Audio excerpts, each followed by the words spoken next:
Mira, antes de que empiece todo esto, necesito que entiendas una cosa. Hay un momento en esta historia, un solo momento, que durante décadas el boxeo latinoamericano no supo bien cómo procesar. No porque fuera confuso, sino porque contradecía todo lo que se suponía que era posible. Hay un momento donde Carlos Monzón, el hombre que durante más de 6 años había entrado a cada ring del planeta como quien entra a su propia casa, con la certeza total de que el resultado ya estaba decidido antes de que sonara la primera campana, de pronto sintió que el piso se movía debajo de él, y no lo había sentido nunca. En 6 años de ser campeón del mundo, nadie se lo había hecho sentir. Hasta que apareció un colombiano llamado Rodrigo Valdés que sí sabía exactamente dónde buscar. Este video es sobre esa noche, pero no solo sobre esa noche, porque para que entiendas de verdad lo que pasó en ese ring de Montecarlo, necesitas entender quién era Monzón antes de llegar ahí, qué tan grande era lo que había construido, por qué el mundo entero daba por sentado que era intocable, y por qué Valdés fue el único que no leyó ese manual.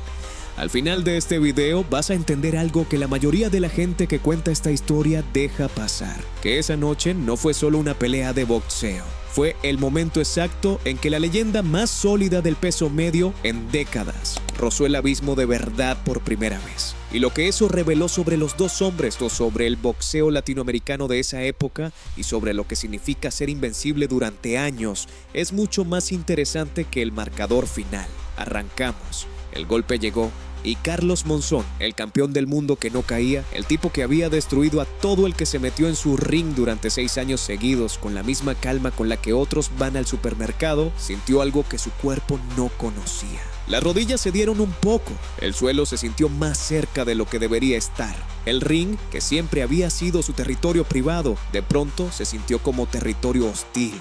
No fue un derrumbe épico. No fue una caída dramática que se pudiera mostrar en cámara lenta con música de fondo. Fue algo más inquietante y más honesto que eso. Fue un tambaleo, un momento donde el hombre que siempre miró a sus rivales como si ya supiera el resultado antes de que empezara la pelea, de pronto tuvo la mirada de alguien que está procesando algo que no esperaba. Y Rodrigo Valdés estaba ahí, en el centro de ese ring de Montecarlo, con el puño todavía en el aire, mirando algo que los rivales de Monzón soñaban pero ninguno había conseguido ver, al campeón en territorio desconocido. El público no respiró. Porque en ese instante, aunque durara solo unos segundos, aunque Monzón se recuperara y siguiera de pie, todos entendieron que acababa de pasar algo que se suponía que no era posible. Que alguien había llegado al núcleo de la leyenda y había golpeado exactamente ahí. Y la pregunta que quedó flotando en el aire del ring era la más simple y la más brutal que puede existir en el boxeo. ¿Sobreviviría Monzón? Al final de este video vas a entender algo que las crónicas de esa noche no contaron con la claridad que merecían. No solo qué pasó en ese ring segundo a segundo, eso lo vamos a ver. No solo si Monzón sobrevivió o no, eso también. Lo que vas a entender de verdad es que reveló ese golpe sobre lo que era en realidad el dominio de Monzón, dónde tenía sus grietas, y por qué nadie había querido mirarlas de frente hasta que Valdés las encontró en el peor momento posible. También vas a entender quién era Rodrigo Valdés de verdad, no el Valdés de la nota al pie de página, no el colombiano que perdió contra Monzón, sino el Valdés real, el que el boxeo latinoamericano de esa época no supo reconocer con la justicia que merecía. Y vas a entender qué dejó esa noche en los dos, no en términos de resultados en papel. En términos de lo que una pelea así cambia en un hombre, en una carrera, en la forma en que el mundo te ve para siempre. Para llegar ahí hay que construir el camino, hay que volver atrás, hay que entender quién era Monzón antes de esa noche, porque ese es el único camino para entender por qué lo que hizo Valdés fue tan extraordinario. Ok, para que te quede claro de dónde venimos, Carlos Monzón era argentino de Santa Fe y a finales de los años 60 era lo que en el boxeo se llama una promesa de nivel local que nadie fuera de Argentina tenía muy en el radar. ¿Era bueno? Sí. ¿Tenía herramientas reales? Sí. Pero el mundo del boxeo mundial no lo miraba como el próximo dominador de la división más histórica del deporte, el peso medio. que si no sabes qué es básicamente la categoría donde han peleado algunos de los mejores boxeadores de toda la historia del deporte. La que tiene más tradición, más leyenda, más historias cargadas de significado. Llegar ahí como campeón del mundo y mantenerse es una de las hazañas más exigentes que el boxeo puede pedirle a un ser humano. Y Monzón no solo llegó, se instaló. Durante más de 6 años seguidos, destruyó a todo el que se atrevió a aparecer por su ring con una consistencia que en el boxeo moderno resulta casi imposible de imaginar. No era el tipo de campeón que gana el título y después busca rivales fáciles para conservarlo. Era exactamente lo contrario. Cada defensa era contra alguien del más alto nivel y el resultado era siempre el mismo. Eso es lo que había construido Monzón cuando Rodrigo Valdés apareció en escena. Y Valdés, hablando claro, no venía al ring a perder con dignidad. Venía a terminar con todo eso. Era colombiano de Montería, zurdo, con una potencia en la izquierda que había demostrado en peleas de alto nivel que podía doblar las rodillas de cualquiera. Y tenía algo que ningún otro rival de Monzón en ese periodo había tenido en la misma medida. No le importaba el mito. No había leído el manual que decía que enfrentar a Monzón era básicamente una misión de sobrevivencia, donde el objetivo era llegar al final del combate con la cabeza en su lugar. Eso, antes de cualquier golpe, antes de cualquier táctica, antes de cualquier análisis técnico. Fue lo que hizo de esa noche algo diferente a todo lo anterior. Para entender la magnitud de lo que representaba ese enfrentamiento, hay que volver algunos años atrás y ver cómo Monzón construyó lo que construyó. Porque su dominio no fue algo que cayó del cielo, fue una acumulación de victorias que se fueron apilando de una manera que cambiaba cada vez más la percepción que el mundo tenía de lo que era posible en el peso medio. La primera vez que el mundo del boxeo le prestó atención real fue el 7 de noviembre de 1970 en Roma. Monzón llegó al Palazzetto dello Sport a enfrentar a Nino Benvenuti, el campeón italiano que era una estrella en casa y uno de los favoritos de la prensa europea. Benvenuti no era un campeón de relleno, era un boxeador de verdad, con habilidades reales, con palmarés de nivel, con el apoyo de un público que lo adoraba y que esa noche llenó el recinto, convencido de que iba a haber una defensa exitosa del título. Nadie daba mucho por Monzón en esa pelea. Las apuestas estaban del lado del campeón, la prensa estaba del lado del campeón, el público estaba del lado del campeón. En el 12º asalto, Benvenuti cayó. Y Carlos Monzón se convirtió en una pregunta que el boxeo mundial tardaría años en responder. Pero fíjate en lo que pasó después, porque acá es donde se empieza a construir el mito de verdad. Benvenuti tenía derecho a revancha y la tomó menos de 6 meses después, en mayo de 1971. Volvieron a encontrarse y Benvenuti llegó a esa segunda pelea con todo lo que un hombre puede cargar cuando quiere recuperar algo que le pertenecía en su propia casa. La motivación del que perdió algo suyo, el orgullo del que quiere escribir una historia diferente. Monzón lo paró en el tercer asalto. No fue una pelea apretada que se fue cerrando asalto por asalto hasta que un golpe decidió todo. Fue una ejecución. La clase de victoria que no deja espacio para la narrativa del rival que merecía más, que tuvo sus momentos, que casi lo consigue. Fue Monzón entrando al ring con la misma frialdad de siempre y haciendo exactamente lo que había anunciado que iba a hacer. Y después llegó Emil Griffith. Si no conoces a Griffith, necesitas saber quién era para entender lo que significa que Monzón lo haya enfrentado en ese momento. Griffith era un ex campeón del mundo de nivel histórico. Un boxeador con habilidades técnicas fuera de serie, con experiencia de décadas en el nivel más alto, con la clase de currículum que en cualquier otra era lo habría convertido en el dominador indiscutible de la división. Era exactamente el tipo de rival que expone las limitaciones de los campeones que solo saben ganar cuando las cosas van como esperan. Los que tienen un plan B, los que saben cambiar el ritmo, los que sobreviven los momentos difíciles y encuentran soluciones. Septiembre de 1971. Monzón lo paró en el 14º asalto. ¿Ves lo que se estaba construyendo? Cada defensa era un nuevo ladrillo en la misma pared.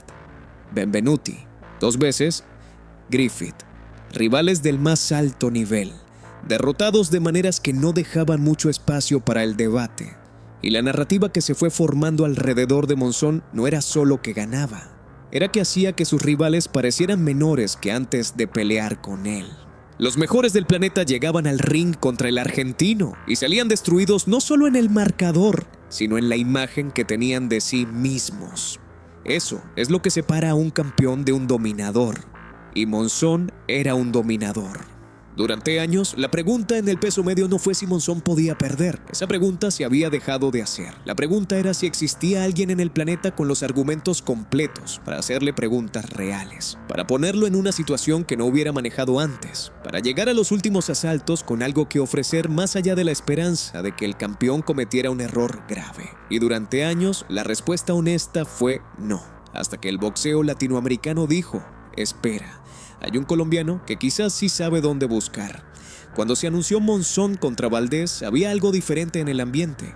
No era la pelea de confirmación de siempre. Era por primera vez en mucho tiempo una pelea donde ambas partes llegaban con credenciales reales, porque Valdés era el campeón del Consejo Mundial de Boxeo en el peso medio. Eso significaba que traía su propio cinturón al ring. Monzón tenía el suyo, Valdés tenía el del Consejo Mundial. Era una unificación, y eso le añade una capa enorme a toda la historia. Porque la narrativa pública decía que Monzón era el campeón del mundo, punto, y que el cinturón de Valdés era como el de la organización secundaria, el que existe en los márgenes de la historia, mientras el dueño real de la división sigue con su reinado intacto. Para Monzón, esa percepción era cómoda.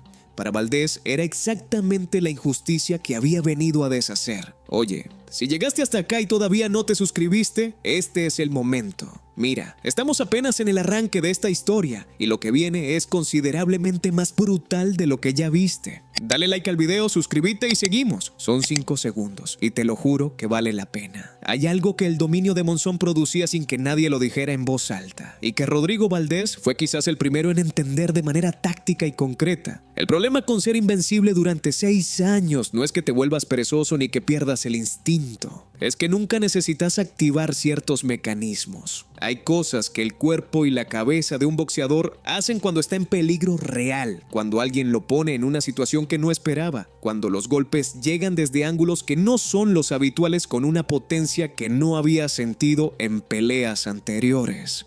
Mecanismos de emergencia, recursos profundos.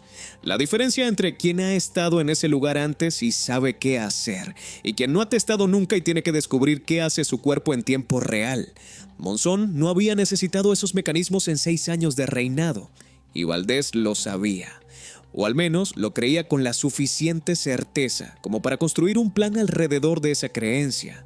El camino de Valdés al cinturón del Consejo Mundial no había sido una historia tranquila de victorias limpias una detrás de la otra. Había sido una construcción a base de peleas exigentes, de momentos difíciles, de noches donde tuvo que encontrar soluciones que no estaban en el manual. Esa clase de trayectoria fabrica un tipo de boxeador diferente, alguien que conoce el sabor de la adversidad, que sabe lo que es estar comprometido en un ring y tener que encontrar la salida desde dentro. Monzón, por las razones exactas que hacían que su dominio fuera tan total, no había necesitado producir ese tipo de experiencia. Sus peleas no lo habían llevado ahí, y esa fue, si querés verlo así, la grieta. No en la habilidad de Monzón, no en su físico, en la variedad de situaciones que había tenido que resolver, en la ausencia de ciertos problemas específicos que nadie le había planteado. Valdés además tenía una característica técnica que de por sí ya creaba problemas estructurales para cualquier diestro. Era zurdo. Y no era zurdo de manera discreta o manejable. Era zurdo de una manera que usaba conscientemente, con un plan. El cruzado de izquierda de Valdés llegaba desde el ángulo ciego natural de un diestro, desde el espacio donde la guardia no cubre igual.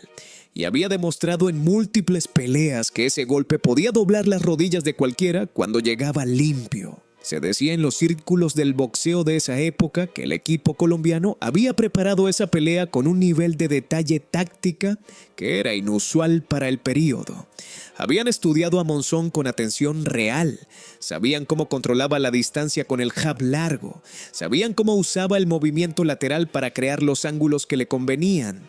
Sabían que la única manera de cambiar el resultado habitual era cambiar la geometría del ring desde adentro, y tenían la herramienta para hacerlo. la zurda de Valdés, buscando el ángulo específico donde el campeón no estaba acostumbrado a recibir. El plan no era complicado en concepto, era difícil en ejecución, pero Valdés llevaba semanas preparándolo. Y sobre todo, esto estaba la presión adicional de lo que representaba la unificación. Para Monzón, perder esa noche no era solo perder un cinturón, era perder la historia de 6 años. Era dejar de ser el dominador sin fisuras del peso medio para convertirse en el ex campeón que perdió contra un colombiano que la narrativa argentina no estaba dispuesta a colocar en el mismo escalón. El peso cultural y emocional de esa pelea, para un hombre que llevaba el orgullo de su origen en cada golpe que tiraba, era una dimensión que iba mucho más allá del deporte. Para Valdés era exactamente lo contrario. Ganar significaba dejar de existir en el margen de la historia mientras el otro se llevaba el reconocimiento real.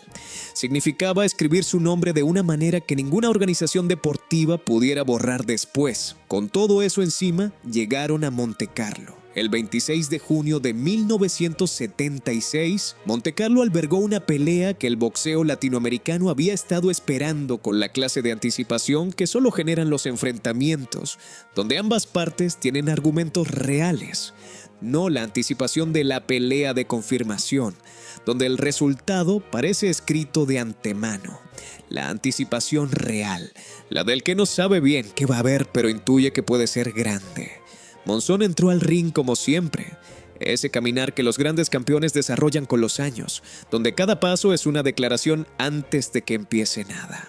Erguido, lento, con la mirada de quien ya sabe cómo termina esto, sin ansiedad visible, sin la tensión que traiciona a los que sienten el peso real de lo que está en juego.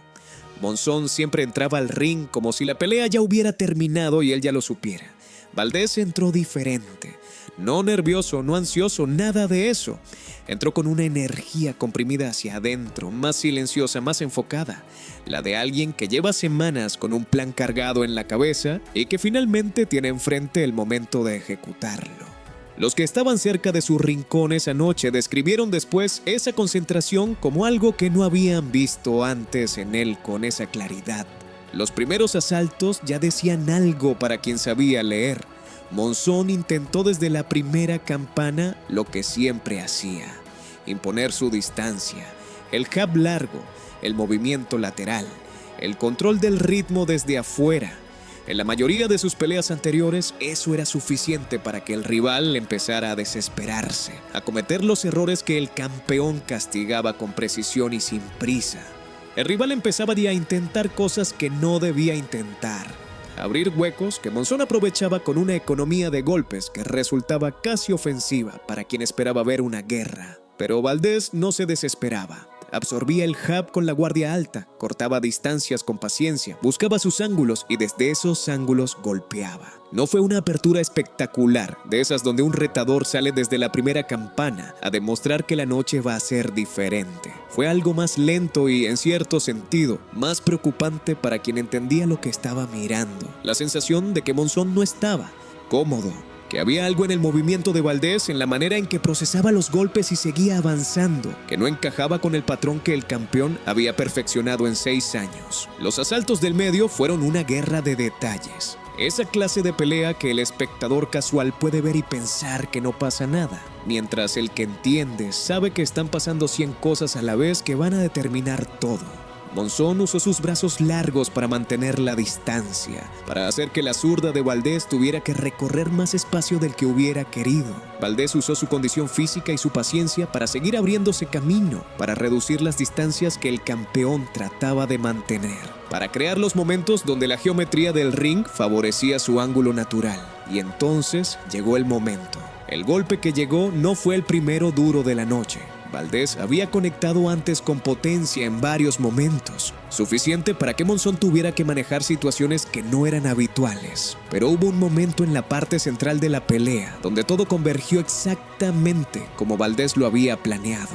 Un cruzado de izquierda que llegó desde el ángulo exacto, en el momento exacto, encontrando a Monzón en la fracción de segundo donde su guardia no estaba donde debía estar. No fue un error grosero del campeón, fue una ejecución de precisión del retador. Y ahí fue donde pasó lo que no debía pasar. Las piernas de Monzón hicieron algo que las piernas de Monzón no hacían. El campeón se movió de una manera que no era la suya. Y en ese instante, en esa fracción de segundo donde buscaba recuperar la estabilidad que el golpe le había robado, Valdés vio una ventana que llevaba a Saltos buscando. Lo que pasó en los segundos posteriores a ese golpe es la parte de la historia que cada persona que estaba en esa arena procesó desde el lugar de lo que creía que era posible. Y cuando un golpe contradice todo lo que el mundo creía posible, aunque sea por unos pocos segundos, los testimonios varían en los detalles, pero coinciden en el peso del momento. Eso siempre es la señal de que algo genuinamente extraordinario ocurrió. Lo que nadie discute es esto: Monzón estuvo en peligro real. No fue el susto rápido del que te recuperas en 3 segundos y seguís como si nada. No fue el momento difícil que los grandes campeones atraviesan en sus mejores peleas y que resuelven con experiencia sin que nadie note demasiado. Fue algo más profundo, más largo, más revelador. El tipo de peligro que deja huella aunque el boxeador sobreviva. El tipo de peligro que cambia algo en la narrativa de quien lo vivió, aunque el resultado final sea el que todos esperaban. Y Valdés no lo desperdició. Siguió buscando, siguió aplicando la presión, sabiendo que tenía al campeón en un territorio que el campeón nunca había pisado. Pero, y esto es clave para entender lo que pasó después, Valdés no perdió la cabeza. No tiró todo al aire en un frenesí de golpes desordenados creyendo que ya lo tenía. Siguió siendo metódico, siguió el plan. Y eso, paradójicamente, fue lo que le permitió a Monzón encontrar el camino de regreso. Porque si Valdés hubiera perdido la cabeza en ese momento de ventaja, si hubiera apostado todo a un intercambio masivo y sin cálculo creyendo que el campeón ya no tenía respuesta, la historia de esa noche podría haber terminado diferente en cualquiera de los dos sentidos. Habría abierto los espacios que Monzón, incluso en problemas, sabía aprovechar. El instinto del gran campeón sigue funcionando aunque el cuerpo no esté al 100%. Y Valdés, al mantener la inteligencia táctica en el peor momento para hacerlo, paradójicamente le dio a Monzón las condiciones justas para encontrar la salida.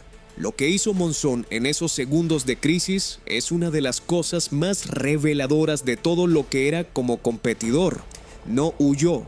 No metió la cabeza entre los brazos esperando que el asalto terminara con suerte. No buscó el abrazo desesperado del que no tiene más recursos que ganar tiempo. Absorbió lo que llegó, se movió lo suficiente para que los golpes de continuación no encontraran el mismo punto de impacto y respondió. No con la potencia de sus mejores noches, no con la limpieza de alguien en pleno control, sino con el instinto de un hombre que lleva décadas en este deporte y que sabe, en la parte del cerebro donde las cosas se saben antes de pensarse, qué hacer cuando el piso se mueve debajo de él, aunque sea la primera vez en 6 años que el piso se mueve. Cuando el asalto terminó y los dos fueron a sus rincones, la arena de Montecarlo tenía un silencio diferente al que había tenido al comienzo. Era el silencio de quien acaba de ver algo que no esperaba ver. El silencio de quien está procesando en tiempo real que la narrativa que tenía en la cabeza cuando llegó puede no ser la que se lleve cuando salga. El rincón de Monzón trabajó con la velocidad y la concentración del equipo, que sabe que el campeón estuvo en un lugar difícil y que necesita recuperarse completamente antes de que suene la próxima campana. El rincón de Valdés trabajó con esa calma extraña del equipo que acaba de confirmar que el plan funciona, que el campeón es alcanzable, que lo que parecía imposible esta mañana ahora tiene la textura concreta de algo que puede suceder.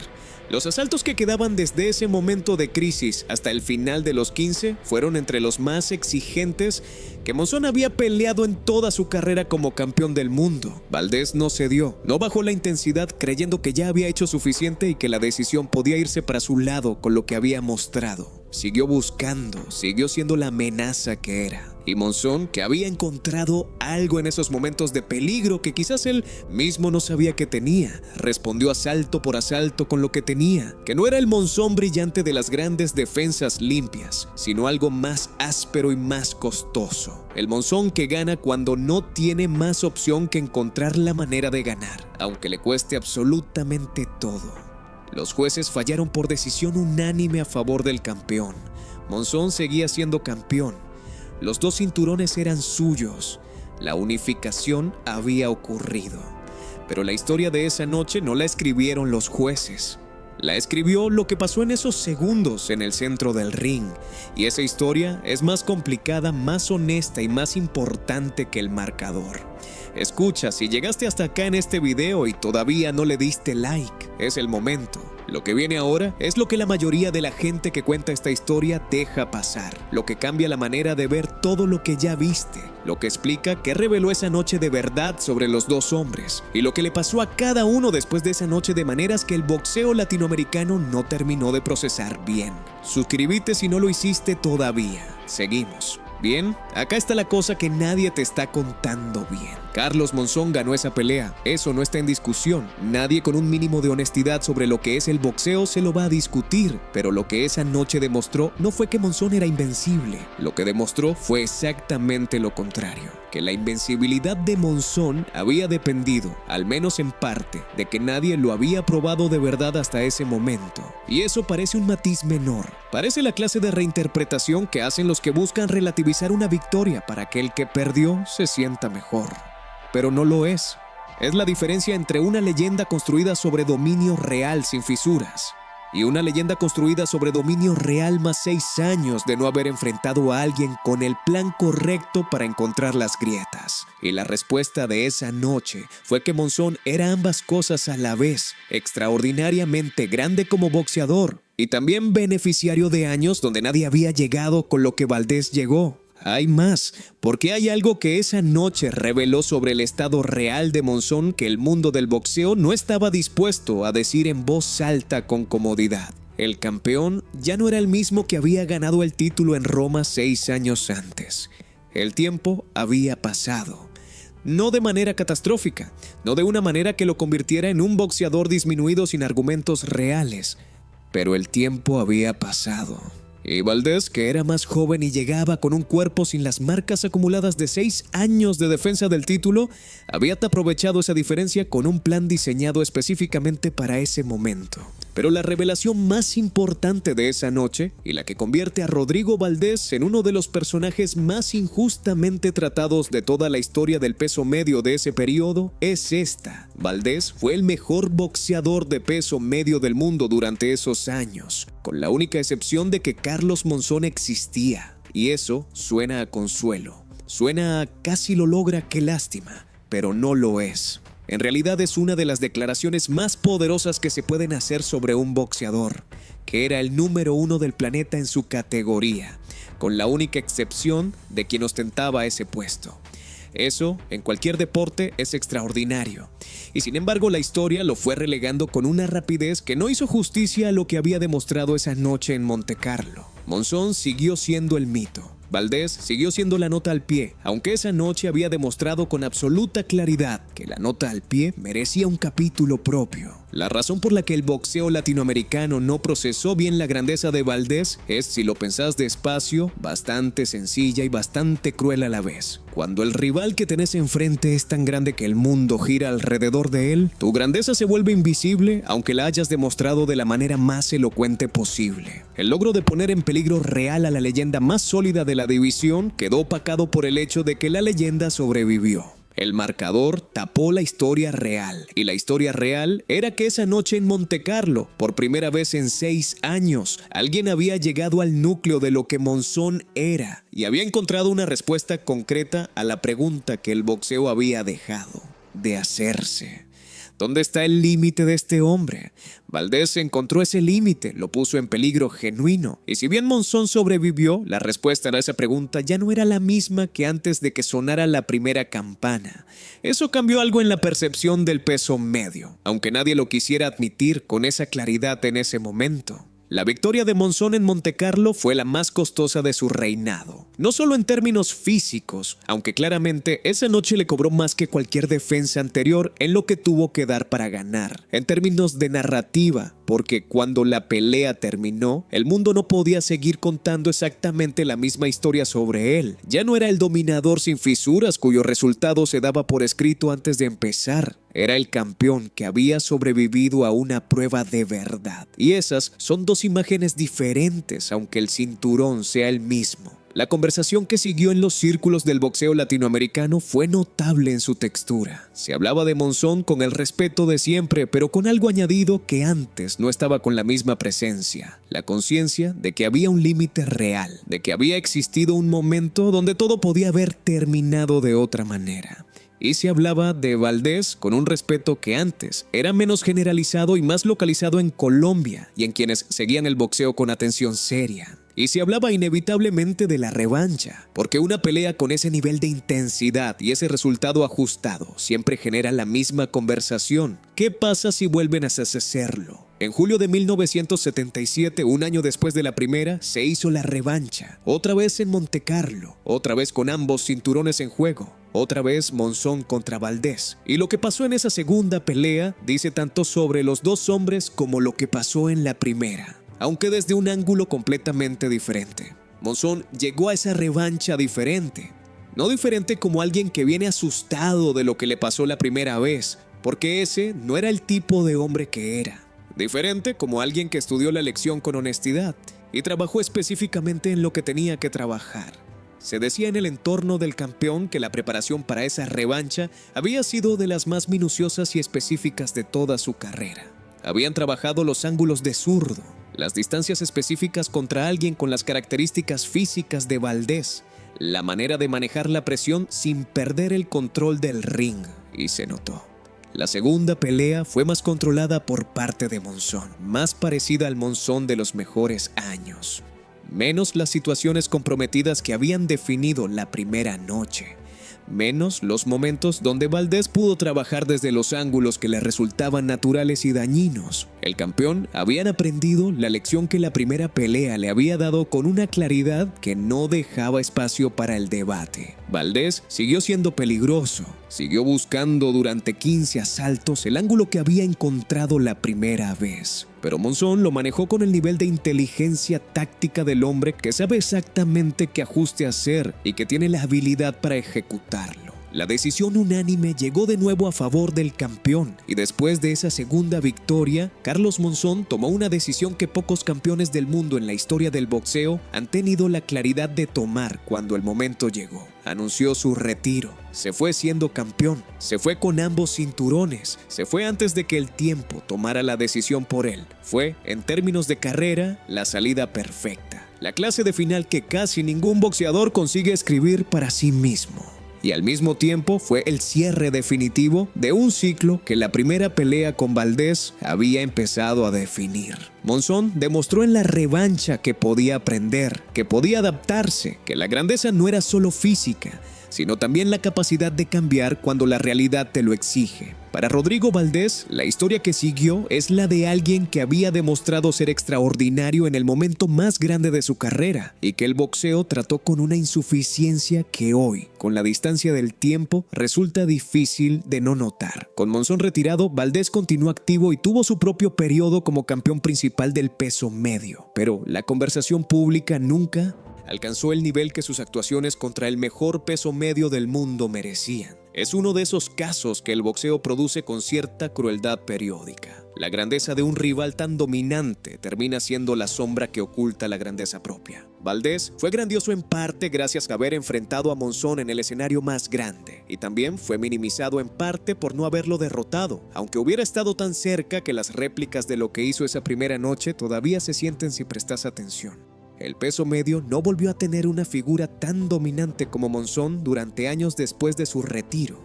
Y en esa ausencia, paradójicamente, se volvió más claro lo que Valdés había representado. El único hombre en toda la era del argentino que lo había mirado de frente en el ring y había demostrado con golpes y con hechos que la leyenda era humana, que había un ángulo desde donde alcanzarlo, que el dominio tenía un precio y ese precio era la humanidad. Esa noche del 26 de junio de 1976 cambió algo en la percepción de los dos, aunque el marcador dijera lo que siempre había dicho. Monzón siguió siendo campeón, pero dejó de ser el misterio. Valdés no ganó el cinturón, pero demostró ser el único que sabía dónde buscar. Y en el boxeo, a veces eso importa más que el resultado en el papel. Esta historia tiene un patrón que va mucho más allá de Montecarlo en los años 70. El patrón es este: la invencibilidad no existe como hecho, existe como construcción. Lo que existe son dominadores que todavía no encontraron al rival que sabe exactamente dónde buscar. Y cuando ese rival aparece, cuando alguien llega con la combinación correcta de talento, preparación y convicción real para no dejarse aplazar por el mito antes de que empiece la pelea, lo que revela en el ring no es que el dominador era una ilusión. Revela que la grandeza tiene precio, que ese precio es la humanidad.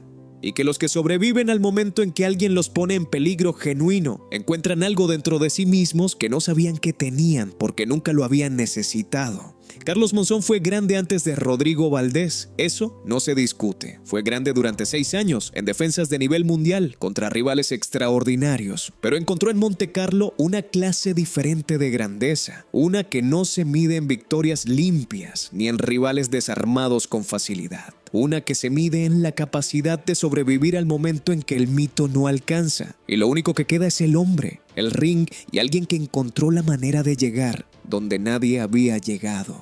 Y Rodrigo Valdés fue grande esa noche de una manera que el boxeo no supo reconocer con la claridad que merecía. Porque su grandeza tuvo la mala suerte histórica de coexistir con la de alguien un poco más grande en el momento que más importaba.